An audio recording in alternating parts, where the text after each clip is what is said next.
దేవునికి ఘనతయు మహిమయు యుగయుగములు కలుగునుగాక. ఆమేన్. 1 తిమోతి 1వ అధ్యాయము 7వ వచనం. మన దేవుడు తరతరముల నుండి యుగయుగముల వరకు సమస్త ఘనత మహిమ ప్రభావములు మన దేవునికే చెల్లునుగాక.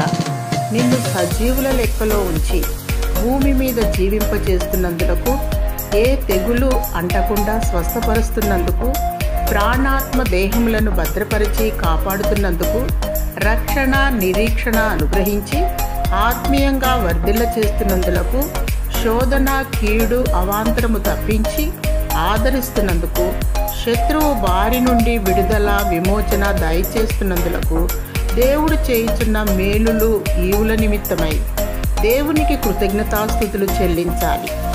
యోబు యెహోవా ఇచ్చెను, యెహోవా తీసుకుని పోయెను, ఆయన నామమునకే మహిమ కలుగునుగాక అని పలికిన రీతిగా సుఖమైన దుఃఖమైన ప్రతి దాన్ని బట్టి మన దేవునికి కృతజ్ఞతాస్తుతులు చెల్లించాలి.